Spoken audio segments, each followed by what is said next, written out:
Seigneur, parce que l'heure de mon miracle a sonné. Gloire à toi, Jésus. L'heure a sonné, nous élevons nos mains. L'heure a sonné, Jésus, visite nos vies. Oh, ouais, ouais. Merci pour cette joie provoquée par ta présence. Oui, Seigneur, ta présence ce matin est glorieuse. Elle fait du bien. Et cette présence libère les cœurs. Cette présence libère les cœurs et met la joie en nous à cause de la beauté et l'excellence de tes œuvres à notre endroit. Oui, à cause de la beauté et de l'excellence de tes œuvres à notre endroit. Alléluia. Est-ce que tu le crois? Est-ce que tu le crois? Même quand tes circonstances semblent dire le contraire, est-ce que tu le crois? Oui, je sais que tu le crois. Oui, je le sais. Et c'est d'ailleurs la raison de ta présence ici ce matin. Acclame le Seigneur.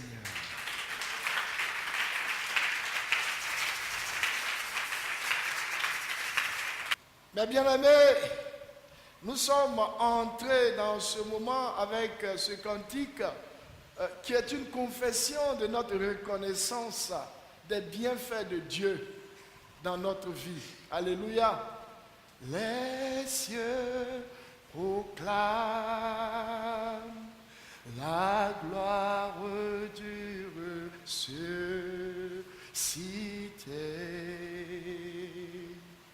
Rien n'est égal à la bonté de Seigneur. À jamais tu seras, à jamais tu seras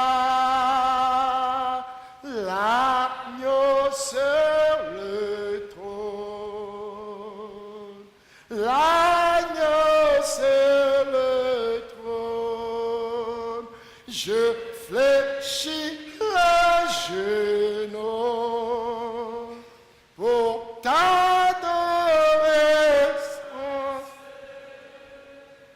Jésus,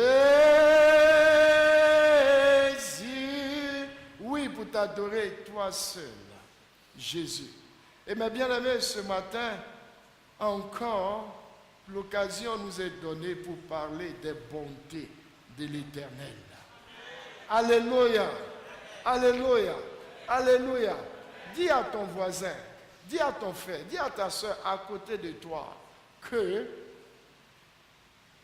dans ma bouche, dans mon cœur, dans mes pensées, il n'y a que les bontés de l'Éternel. Acclame le Seigneur, acclame le Seigneur.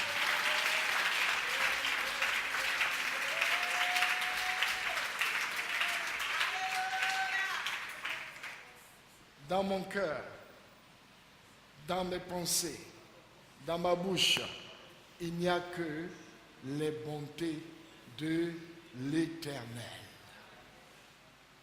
En d'autres termes, je ne fais rien avec mes circonstances. Je ne fais rien avec ma situation. Je ne fais rien avec ma condition. Parce que Dieu est bon. Et si Dieu est bon, mes circonstances ne peuvent pas prévaloir sur sa bonté. Oui, bien-aimés, nous l'oublions trop souvent. Trop souvent. Trop souvent. Frère, Dieu n'a que de bonnes choses pour toi. Que de bonnes choses.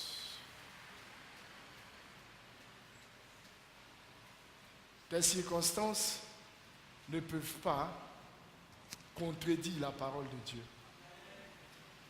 C'est pas possible. C'est pas possible. D'ailleurs, tu fais attention à elles simplement à cause de l'importance que tu leur donnes. J'ai l'habitude de dire, un problème ne s'est jamais défini. C'est toi qui le définis problème. Si tu ne lui as pas donné le nom de problème, il ne sera jamais un problème. Acclame le Seigneur.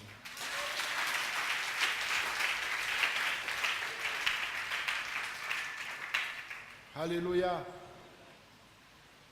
J'ai la vie de Dieu en moi.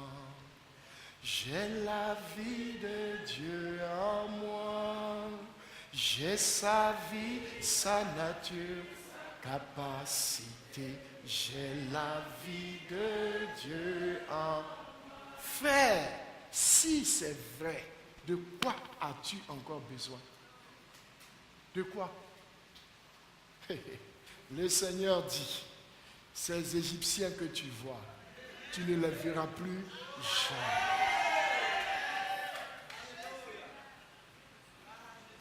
Tu ne les verras plus. Et d'ailleurs, tu les vois parce que tu les regardes. Non, regarde à Christ. Regarde à Christ. Regarde à Christ. Regarde à Christ seulement. Il dit que sa parole est vivante et elle est efficace. Elle se charge de faire le boulot. Alléluia.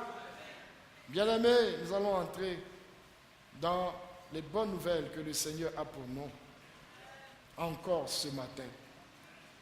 Et le titre de cette bonne nouvelle est « Une rédemption et une rémission éternelle ». Alléluia. Une rédemption et une rémission éternelle. Et notre verset d'ouverture est tiré du livre de Colossiens, en son chapitre 1, les versets 12 à 14. Colossiens, chapitre 1, les versets 12 à 14. On va se lever pour faire la lecture de la parole de Dieu et ainsi honorer notre Dieu par sa parole. Rendez grâce au Père, qui vous a rendu capable d'avoir part à l'héritage des saints dans la lumière, qui nous a délivrés de la puissance des ténèbres et nous a transportés dans le royaume du Fils de son amour, en qui nous avons la rédemption, la rémission des péchés. Alléluia. Alléluia. Bien-aimés, nous pouvons nous asseoir. Et ce matin, le Seigneur veut que notre attention soit fixée sur deux bonnes nouvelles. Deux bonnes nouvelles qui est ou qui sont plutôt la rémission des péchés de façon éternelle. Alléluia. Et ensuite, la rédemption éternelle. Bien-aimés, c'est ce que la parole de Dieu dit. Alléluia. Et celui qui croit en la parole de Dieu croit en ce que Dieu dit. Alléluia. C'est une très très bonne nouvelle. Tu sais pourquoi? Parce que le Seigneur te répond. Tu es assis et tu te dis, mais même si mes péchés sont graves,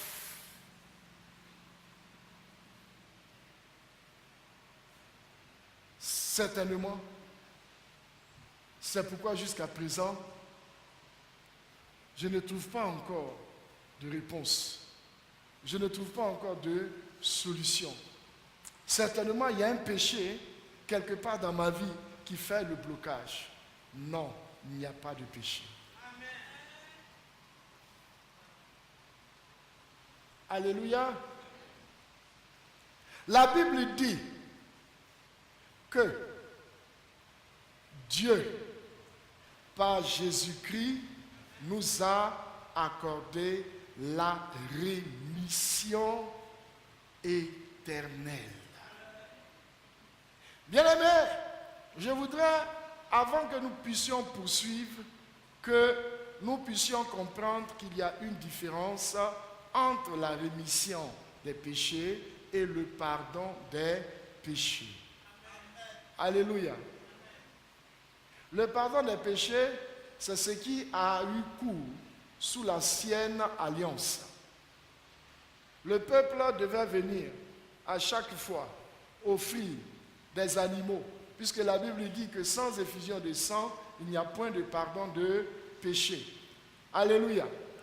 Et par conséquent, à cause de ce sang des animaux qu'on répandait, alléluia, trouvez-lui une place, faites-le entrer. Trouvez-lui une place, rapidement, s'il vous plaît.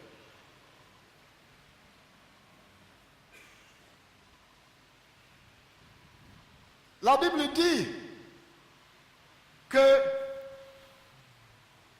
sous l'ancienne alliance, dans l'Ancien Testament, pour que le peuple puisse obtenir le pardon de ses péchés, il devait venir avec des animaux. Alléluia. Mais la Bible nous dit, dans le livre des Hébreux, que ce pardon qu'il recevait n'effaçait pas les péchés, mais ne faisait que les couvrir. Alléluia. Et puisque le péché n'est pas effacé, mais il est seulement couvert, ça veut dire quoi? Il est en dessous.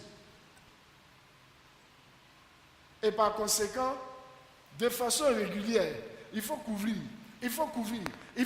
puisque l'homme ne cesse pas de pécher, il faut continuer de couvrir, mais seulement il est en dessous. Mais quand Christ, notre Seigneur, celui que la Bible appelle le souverain sacrificateur, mais qui est en même temps l'agneau du sacrifice. Est-ce que tu comprends? Il est celui qui doit faire le sacrifice pour l'expiation des péchés, mais il est en même temps le sacrifice. La Bible dit que le sang des boucs, le sang des animaux ne pouvait pas effacer nos péchés. Mais il y a eu seul le sang de Jésus.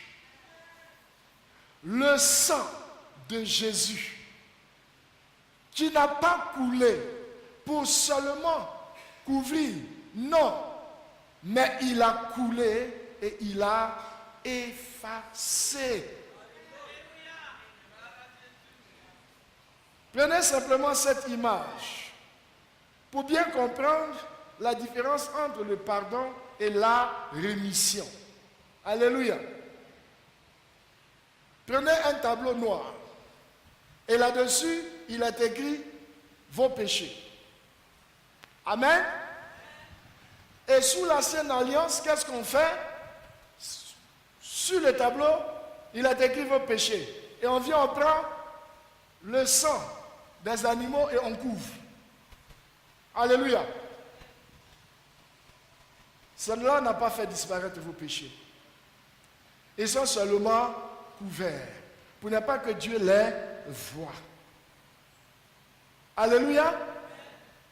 Mais lorsque le sang du Christ, le sang de l'agneau sans tache, l'agneau, son sang a été versé sur le tableau, la Bible dit que son sang a effacé. Ce qui est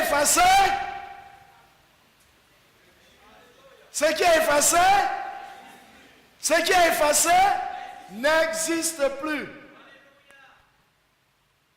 Il faut que tu le saches. Parce que par moment, tu es bloqué quand tu dois parler à Dieu, parce que le diable te dit qu'il y a encore telle chose. Cette chose-là est certainement la raison pour laquelle Dieu ne t'entend pas encore. C'est un menteur. Alléluia. Alléluia. Bien-aimé, c'est merveilleux. Et voici ce que la Bible nous dit à ce propos. Hébreux chapitre 10, les versets 17 à 18.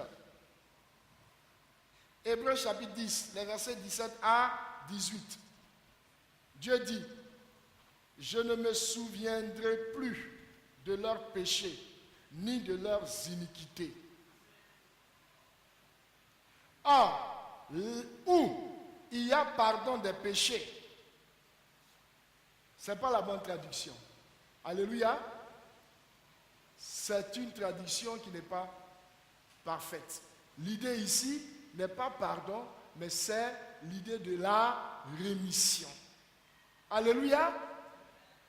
Là où il y a pardon des péchés, il n'y a plus d'offrande pour le péché. Vous comprenez que ce n'est pas le pardon, il s'agit de la rémission. Parce que sous le pardon, il y a encore des offrandes à faire pour le péché. Alléluia.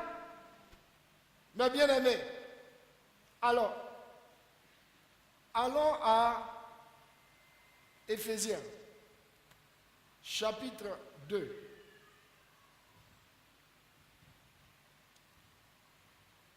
Et nous allons lire les versets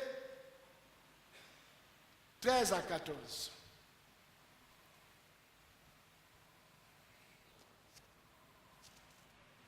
Éphésiens chapitre 2, versets 13 à 14. Voici ce que déclare la parole de Dieu. Mais maintenant, en Jésus-Christ, vous qui étiez jadis éloignés, vous avez été rapprochés par le sang de Christ. Alléluia. Alléluia. Je relis. Mais maintenant, c'est-à-dire après le sacrifice de Jésus à la croix, après que son sang a coulé, vous qui étiez jadis éloignés à cause de quoi? Du péché. Mais à cause de son sang, vous avez été rapprochés. Alléluia. Frère, il est bon que tu comprennes ces choses parce que c'est très important. Alléluia. Pour que rien ne te prive de ta communion avec Dieu. Je dis rien. Nous poursuivons, les versets 15 à 16. Ayant anéanti par sa chair la loi des ordonnances dans ses prescriptions, afin de créer en lui-même, avec les deux, un seul homme nouveau, en établissant la paix, et de les réconcilier l'un et l'autre en un seul corps avec Dieu par la croix, en détruisant par elle l'inimitié. Waouh! Waouh! Waouh! Frère, ce que ce passage-là dit, c'est fort. Vous savez que depuis toujours, de tout temps, le problème entre Dieu et les hommes est un problème de péché. Mais pourquoi? À cause des conséquences du péché. Et le péché qui met la séparation entre Dieu et l'homme, comme Ésaïe le prophète pouvait le dire, Ésaïe chapitre 59, alléluia. Non, la main de l'Éternel n'est pas courte pour nous sauver, ni son oreille dure pour nous entendre, mais ce sont nos péchés qui mettent une séparation entre Dieu et nous. En d'autres termes, ce verset est caduc. Oui, il faut acclamer le Seigneur. Peut-être que tu n'as pas compris. Tu ne l'as pas compris. Par l'œuvre accomplie par Jésus à la croix, il n'y a plus de séparation.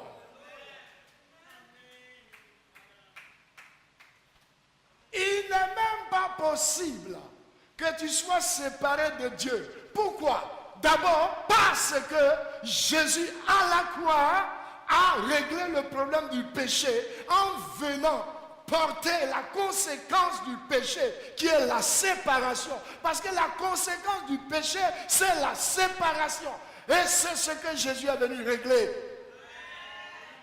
À la croix, il a crié Élie, Élie, là-bas, Sabatani. Père, Père, pourquoi m'as-tu abandonné? C'était la seule fois où Jésus a été séparé du Père. À cause de quoi? Parce qu'il a porté toi et moi nos péchés. Il a payé le prix. Il a payé la sanction de la séparation. Il n'y a plus de séparation. Maintenant, écoute bien une autre chose plus importante, frère, c'est que le péché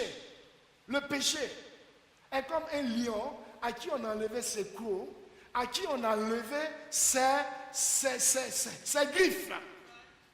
Alléluia. Même un chat est plus agressif que lui. Parce que le péché sans ses conséquences ne vaut rien. Et ce que Dieu a fait, c'est qu'il a détruit le péché. Il le dit lui-même ici, et on va le lire parce que vous n'aviez pas fait attention certainement.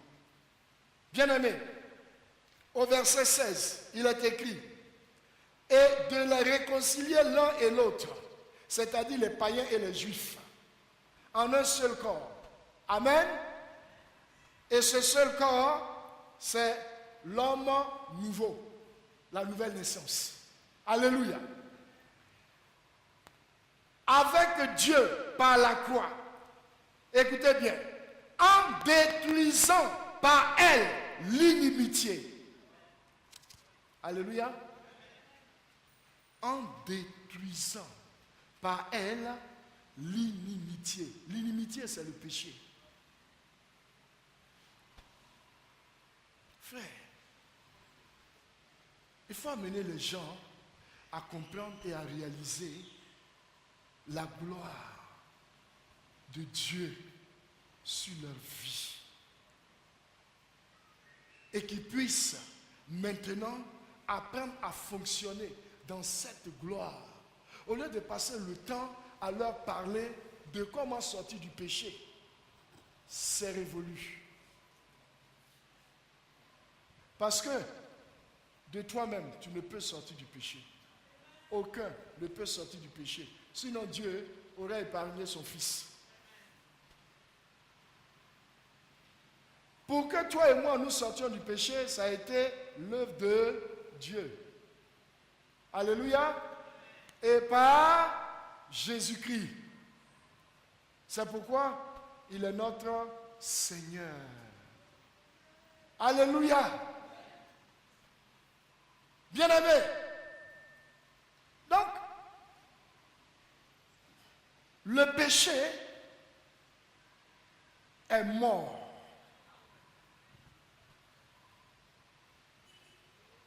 Quelque chose qui est détruit, il est comment?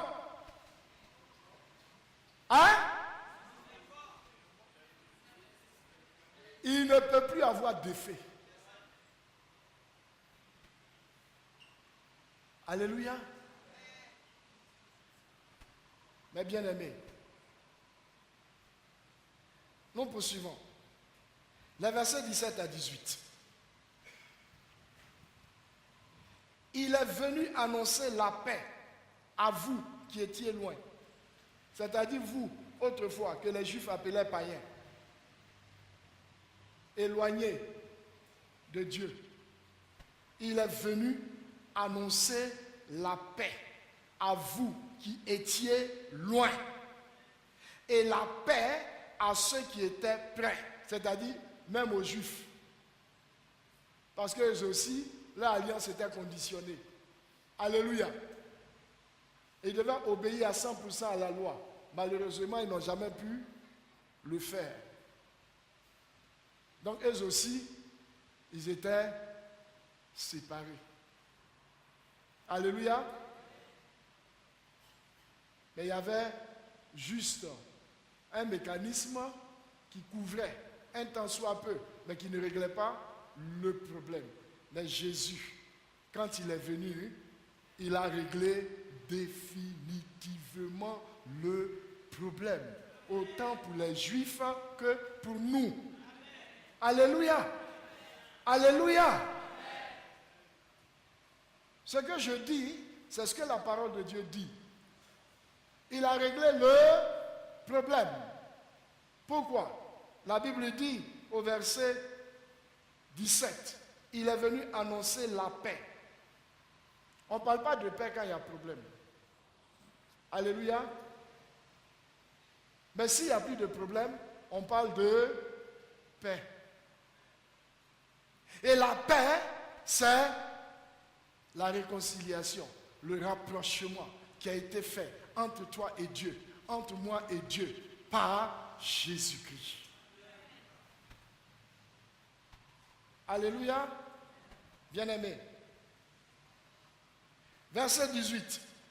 Car par lui, nous avons les uns et les autres accès auprès du Père dans un même esprit. Ça, c'est fantastique. Alléluia. Par Jésus, nous avons accès, sans exception, auprès du Père, dans un même esprit. Alléluia. Bien-aimé. Ça, c'est ce qui est pour la rémission des péchés. Le péché n'est plus un problème. Comprends ce que je te dis. Alléluia.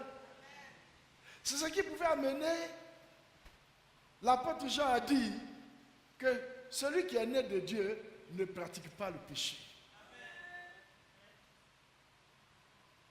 Alléluia.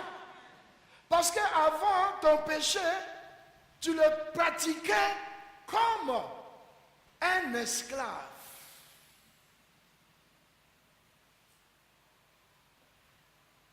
Mais aujourd'hui, parce que Jésus a fait, le pouvoir du péché a été détruit. De telle sorte que le péché n'a aucune force pour t'obliger à faire quoi que ce soit. Alors, bien-aimé, si tu continues de vivre dans le péché, c'est ton choix. Ce n'est pas Dieu. La chair est faible. Jésus parlait aux gens qui n'étaient pas encore sauvés. Alléluia. La chair est faible. Jésus s'adressait aux personnes qui n'étaient pas encore sauvées, aux personnes qui n'étaient pas encore nées de nouveau. C'est pour elles que la chair est faible. Mais toi, ce qui était faible dans la chair a été anéanti, détruit à la croix par Jésus.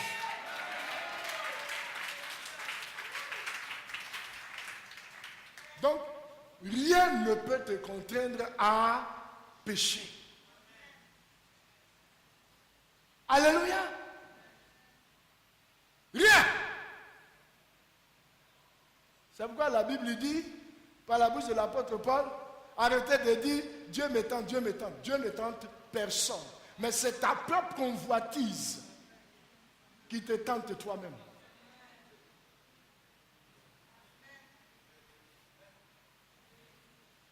Alléluia. Bien-aimé. Alors, nous allons tout à l'heure tirer les conséquences de toutes ces choses. Parlons un peu de la rédemption. Nous avons parlé de la rémission. Mais parlons un peu de la rédemption. Nous avons une rédemption éternelle. Vous savez, la rédemption, ce n'est rien d'autre que être affranchi de la domination de quelqu'un. Alléluia. Quand on parle de rédemption, c'est la délivrance. C'est être libéré. Libéré. Délivré. Mais de qui? Du diable. Alléluia. Parce qu'il y a un qui avait fait de toi son esclave. C'est qui? Le diable. Amen. Mais l'esclave qu'il avait fait de toi, cela était encore possible lorsque tu étais descendance d'Adam. Alléluia. Mais la Bible dit que par la nouvelle naissance, tu es né de nouveau. En d'autres termes, tu es maintenant relié à quelqu'un d'autre. Tu n'es plus né d'Adam, mais tu es né de celui qui t'a donné de naître de nouveau. Et celui-là, c'est Jésus-Christ. Alléluia.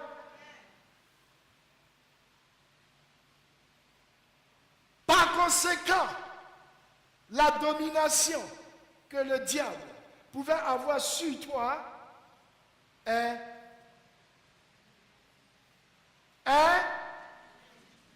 anéantie, terminée. C'est ça la rédemption. Nous sommes délivrés de l'influence démoniaque des œuvres du diable. C'est ce que Jésus a fait pour nous. Est-ce que quelqu'un m'entend? Le diable. Il n'y a plus de diable en ce qui te concerne.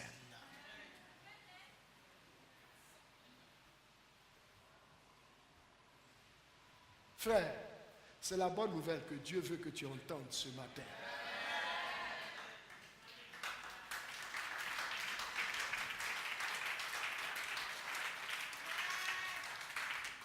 Alléluia. Il n'y a plus de diable. Peut-être qu'il y a seulement de la manipulation du diable. Vous savez, en ce qui te concerne, vous savez le nom que Dieu lui a donné? Comment il appelle? Comment il appelle? Le malin. Quel est l'animal qu'on appelle le malin? C'est qui? Hein? Le lièvre. Et pourquoi on appelle le lièvre le malin?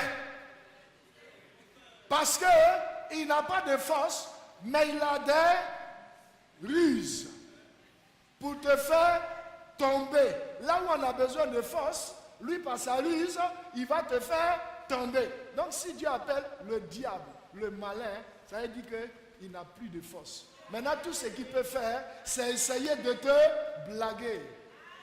Mais la Bible dit, tu as été fait sagesse.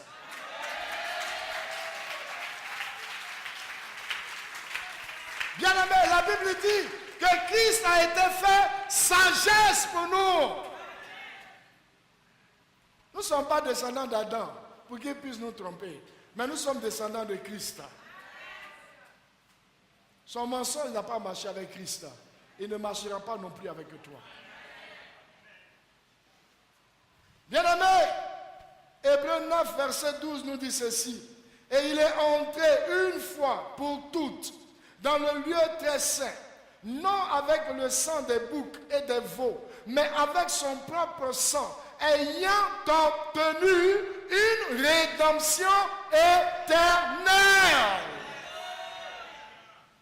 Frère, si jusqu'à présent tu pensais que c'était moi qui parlais de rédemption éternelle, voilà, c'est écrit noir sur blanc. Alléluia. Alléluia. Maintenant, quelles sont les conséquences de toutes ces choses dont nous parlons? Pour nous, qui sommes des nouvelles créatures, qui sommes des chrétiens. Quelles conséquences? Écoute-moi bien, bien-aimé. Parce que tu as la rémission et la rédemption éternelle, tu es la justice de Dieu. Tu n'as pas compris, c'est pourquoi tu n'as pas applaudi. Alléluia. Tu n'as pas compris. Tu es la justice de Dieu.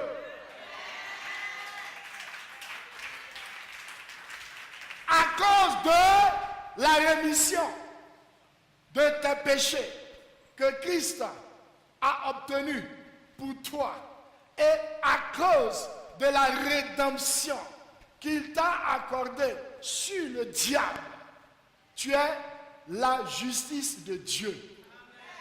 Maintenant, voici ce que ça veut dire, la justice de Dieu.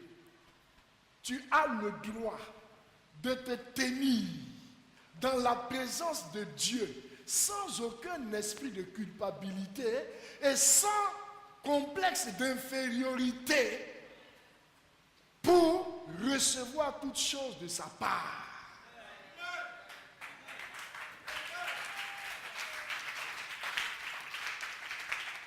Alléluia! Bien-aimé, écoute bien. Tu es la justice de Dieu.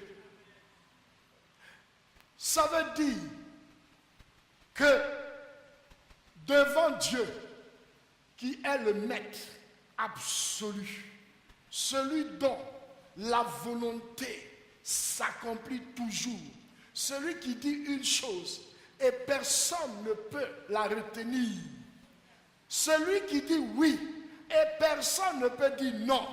La Bible dit, en Christ se trouve le oui de Dieu à toutes ses promesses. 2 Corinthiens 1, verset 20.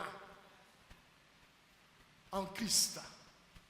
Mais qu'est-ce que Christ a fait pour qu'en lui se trouve le oui de Dieu à toutes ses promesses? C'est qu'il a détruit le pouvoir du péché et du diable pour qu'il n'y ait plus de séparation entre Dieu et les hommes.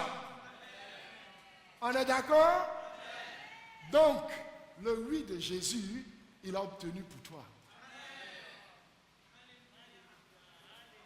Est-ce que tu comprends? Le oui de Dieu à toutes les promesses par Jésus, c'est pour toi. Parce que tu es la justice de Dieu. Quand tu es là, quand Dieu te regarde, il te voit au même niveau que Christ. Et par conséquent, en face des situations, en face des épreuves, en face, je ne sais de quel défi tu peux te tenir avec assurance, tranquillement, dans la paix et confesser, Père, je te rends grâce de ce que tu m'exauces toujours.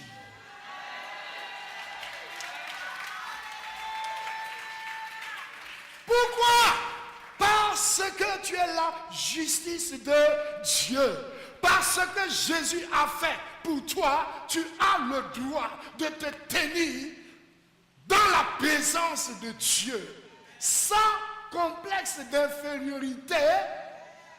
C'est-à-dire, tu n'es pas inférieur aux anges, tu n'es pas inférieur à Jésus, mais tu as le même titre que Jésus devant Dieu. Et tu obtiens le oui de Dieu à ce que tu lui présentes. Acclame le Seigneur. Acclame le Seigneur. Acclame le Seigneur. Acclame le Seigneur. Acclame le Seigneur, bien-aimé.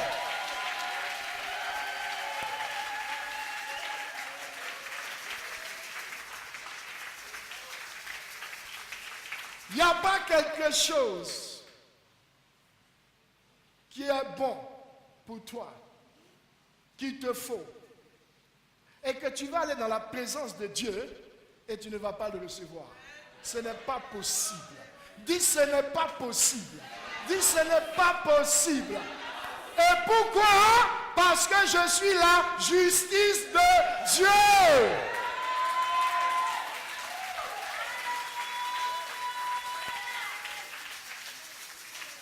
Alléluia. Bien-aimé, deuxième conséquence que nous pouvons encore citer. Tu as la même légitimité que Christ devant Dieu le Père. Tu peux donc avoir cette même assurance.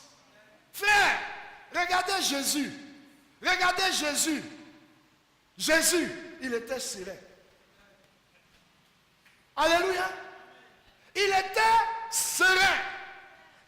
La seule fois où il a perdu un peu sa sérénité, c'est lorsqu'il était dans le jardin de Gethsémane. Il n'a pas perdu sa sérénité à cause du diable, non, mais c'était en face de son Père. Alléluia. Rien de la part du diable ne peut te faire perdre ta sérénité. Rien. Pourquoi? Parce que tu es la justice de Dieu. Regardez Jésus devant le tombeau de Lazare. Quelqu'un qui est mort il y a plus de 4 jours. Il a commencé à pourrir. Jésus vient avec une sérénité, avec une tranquillité, avec une joie dans le cœur. Parce qu'il sait que le Père et lui sont un. Et comme Abraham l'a dit, je sais que tu es le Dieu qui donne la vie à ce qui est mort et qui a la capacité d'amener à l'existence les choses qui ne sont pas. Oh frère, à cause de la justice de Dieu que tu es, par l'œuvre accomplie par Christ, il n'y a rien qui te soit impossible.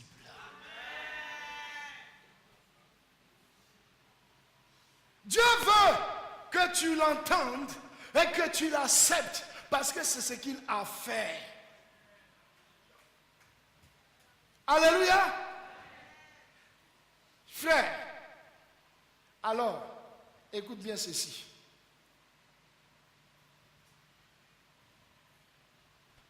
Parce que tu as la justice de Dieu.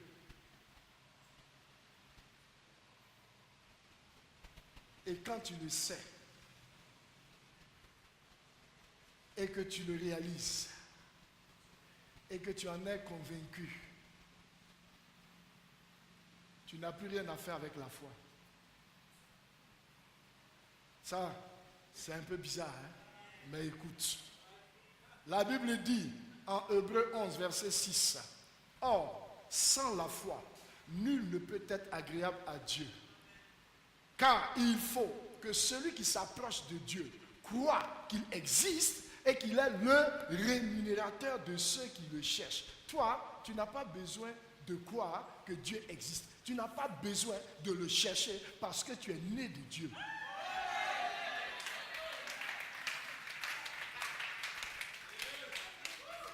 Est-ce que quelqu'un comprend quelque chose? La foi, c'est ça qui t'a donné naissance. Donc, toi, tu es toujours agréable à Dieu. Toujours.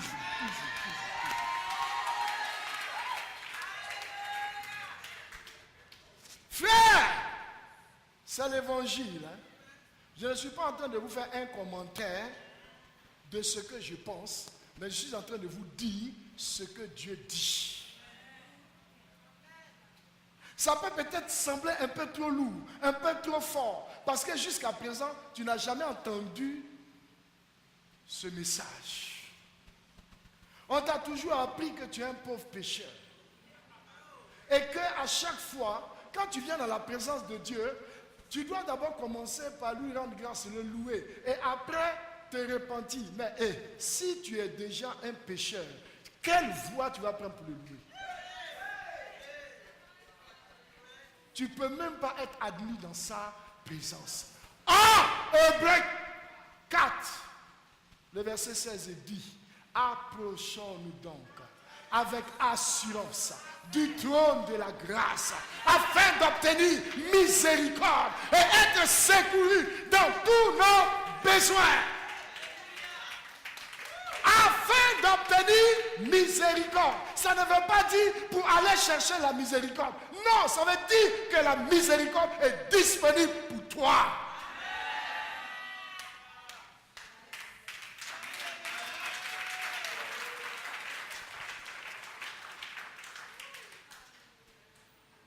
Alléluia. Bien-aimé, tu as toute la foi pour déplacer les montagnes. Il faut que je te dise quelque chose. Quand Jésus parlait en Marc chapitre 11, le verset 24, si une personne a la foi, il dit tel, il parlait à des gens qui n'étaient pas nés de nouveau. Allez lire les épîtres de Paul. Paul n'a jamais demandé à quelqu'un de chercher la foi ou d'avoir la foi. Parce qu'il sait que vous êtes de nouvelles créatures. Alléluia. Bien-aimé, la foi est devenue un blocage pour les enfants de Dieu. Non! Tu es le produit de la foi. Parce que pour que tu sois sauvé, c'est parce que tu as eu foi. Éphésiens chapitre 2, le verset 6. C'est ce que Dieu dit, 6 à 8. Alléluia. Bien-aimé. Pourquoi alors te poser encore la condition de la foi? Non, pas Christ. C'est pourquoi il dit en Romains chapitre 12, le verset 3, à chacun de nous, Dieu a imparti une mesure de foi. Une mesure. Même quand on te dit qu'elle est petite, Jésus dit, même si elle est comme un grain de sénévé. Même si elle est comme un grain de sénévé, ça règle le problème.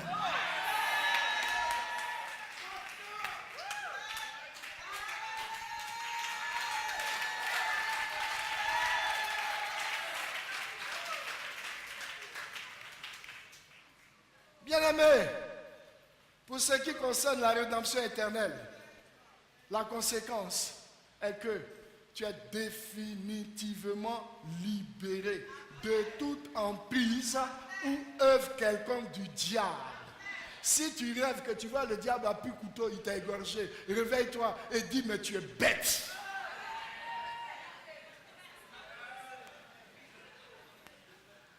Que cela ne te ferait même pas. Parce que le menteur accourt tant qu'on ne sait pas qu'il ment. Je vous donne un exemple simple. Vous venez trouver quelqu'un pour lui dire que son frère vient de décéder et tu sais qu'il ment, est-ce que ça va te faire quelque chose?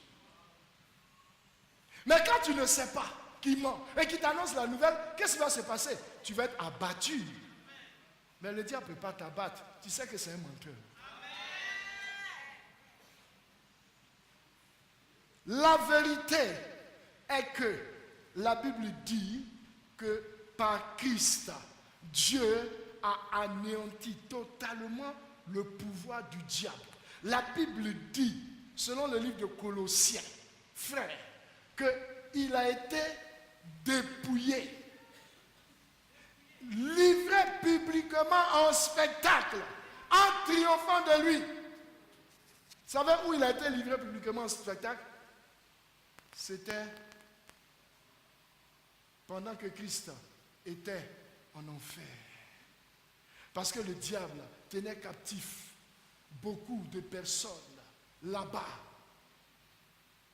Et quand Jésus a pris sur lui les péchés de l'humanité et que Jésus est descendu aux enfers parce que portant les péchés, sa destination c'était l'enfer. Il croyait qu'il préparait un nouveau cachot pour le futur, le prochain prisonnier. Et la Bible dit que Jésus lui a arraché les clés du royaume de la mort. Alléluia! Alléluia! Alléluia! Et c'est parce qu'il lui a arraché, ou il lui a arraché, que Jésus dit que je vous donnerai les clés du royaume des cieux. Tout ce que vous allez lier sur la terre sera lié dans les cieux. Tout ce que vous allez délier sur la terre sera délié dans les cieux. Pourquoi? Parce que celui qui était sur la terre, qui régnait en tant que maître, qui régnait en tant que dominateur, maintenant il est dominé, il est vaincu.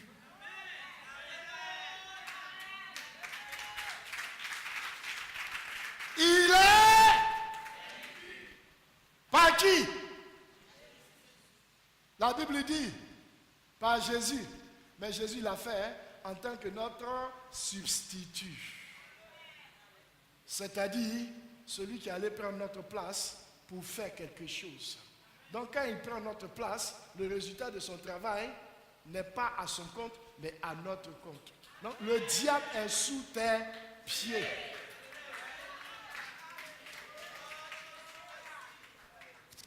Et la bonne nouvelle, c'est que tu le maintiens sous tes pieds, pas par tes efforts, mais parce que Christ l'a fait. Simplement. Donc quand il vient avec ses cornes, il veut t'effrayer, commence à rire. Il n'y a pas de combat entre toi et moi. Il n'y a pas de combat. Le combat a déjà eu lieu. Et tu connais ton sort. Tu es vaincu. Bah!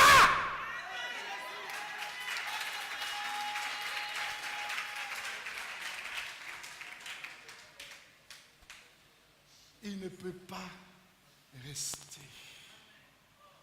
Il ne peut pas rester. Il a un sort, un seul sort, c'est de s'enfuir loin de toi. C'est ce que Dieu dit à travers l'épître de Pierre. Résistez-lui et il s'enfuira loin de vous. Entre résister et fuir, qui est dans la défaite? Qui est dans la défaite? Donc quand Dieu te dit résiste, ne crois pas qu'il te demande quelque chose de compliqué. Non, non, non, non. Dieu, il a déjà fait le boulot. Il te dit tiens-toi seulement. Et regarde, il va partir.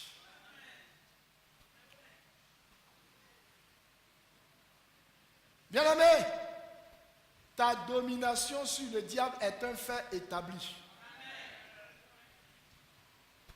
Je dis, ta domination sur le diable est un fait établi.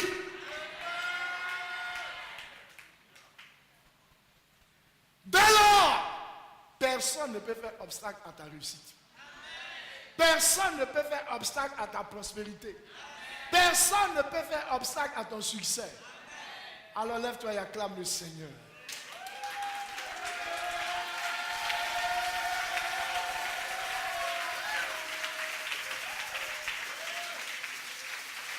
T'es donné sur la croix à Golgotha. C'est là que mes fardeaux sont tombés. C'est là que Jésus m'a tout donné. Le pardon, la paix, la liberté à Golgotha. Frère, si tu continues de souffrir, c'est parce que tu ne sais pas que Jésus a déjà anéanti la souffrance sur toi. Si tu continues d'être malade, c'est parce que tu ne sais pas que Jésus a déjà détruit le pouvoir de la maladie sur toi. Si tu continues de souffrir dans la pauvreté, c'est parce que tu ne sais pas qu'il a déjà pris ta pauvreté et qu'il t'a donné sa richesse. Ce matin, tu es là pour recevoir ces bonnes nouvelles, afin de les accepter et de les garder dans ton esprit. C'est tout ce que Dieu te demande. Parce que ces paroles que tu as entendues sont des semences. La semence, c'est une graine qu'on plante et qui a le pouvoir de produire, de se reproduire. Tout ce que tu as entendu, parce que tu l'as accepté dans ton cœur, Dieu le manifeste à présent. Élève la voix et commence à bénir le Seigneur. Commence à bénir le Seigneur. De mon miracle, ça n'est pas coûte pour agir. Il est le Dieu de l'impossible. Le rassembler.